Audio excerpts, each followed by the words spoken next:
Here I am at Open Yard in Sweden, looking at the new Hallberg-Rassy 370. Here we have build number one, and here you have build number two. There are three 370s here under production. One is just came from the molds, and you have these two here, one with the oak interior and one with mahogany interior. And this with the oak interior will be sailing in 2 months' time in October. And they're doing this last preparation for interior, and I was surprised how technical the boat is. It's so much it's so much equipment everywhere, which destroys some of the volume for storage. Of course, you have the bow thruster, you have the stern thrusters, you have everything. I mean, what you're used to for a 45-foot, you have here in the 37-foot. I thought when you go down in size, you can have less equipment, but not.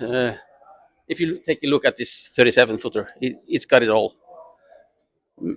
In my taste, a little bit too much. I know the 372 previous model was really a successful boat. It sailed very well and it had a very nice layout.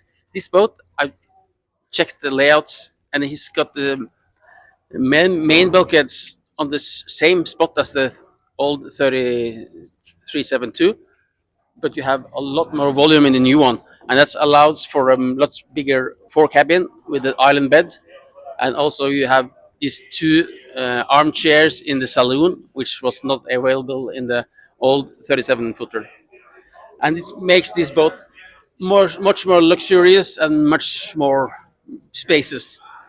And you have a huge galley, a huge bathroom, and also a very good navigation table. But the after cabin, it's not the biggest one. It has a lot of air, but the bed is quite narrow. It's got a technical room underneath the cockpit, which takes a lot of the width of this cabin. But of course, it's nice to have this technical room with the stern thrusters and everything. You have equipment everywhere. It's quite complicated. Just have a look at this air ventilation from these plastic tanks. It's it's very complicated. The main difference between Hallberg-Rassy and other brands is that the boats come from molding with the deck on. Everything is laminated together, which makes it strong and watertight. But it also makes the interior work a lot harder. Everything has to go down through the cockpit and into the boat, which makes the fitting work lot more hour intensive, and makes the price going up and boats more pricey than the competitors. But you can also it's also more service friendly. So when you have some problems, you can take all the things you got into the boat. You can also take out, which is very nice when the boats get 20 or 30 or 40 years old. I'm really looking forward to sail this 37-footer. I think it will be a nice performance boat. It's a very nice cruiser for maybe an older couple, which can have kids or friends in the aft cabin. It's a huge, nice fore cabin, very spacious, very luxurious. Aft cabin, a little bit on the smaller size.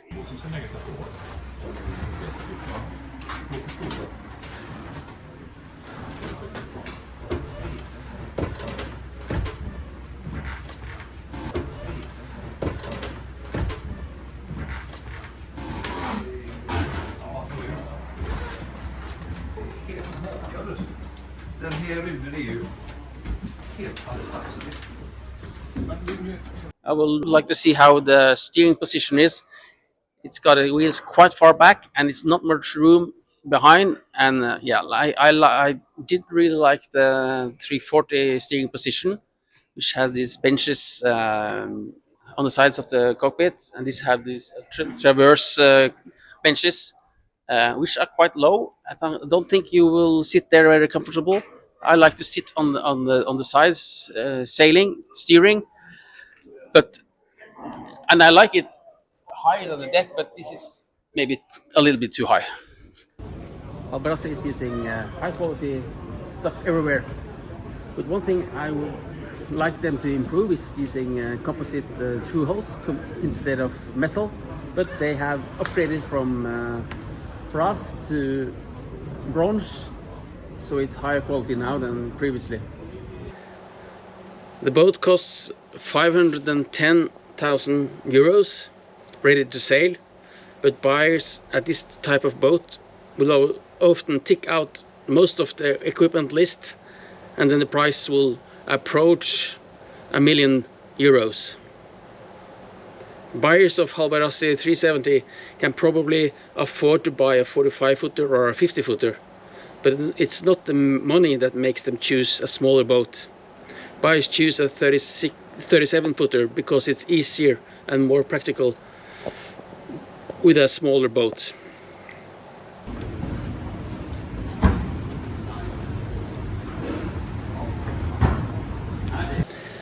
The Hallberg-Rassy is a perfect boat for a couple who wants to bring a guest or two for a limited period.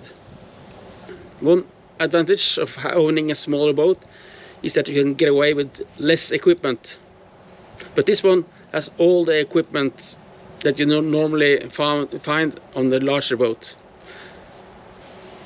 I'd choose less equipment myself to have a boat that is easier to own. I would choose a standard mast, drop the boat thruster and electrical winches, because you can do without them on a 37-footer. That's one of the advantages of owning a boat in a more compact size.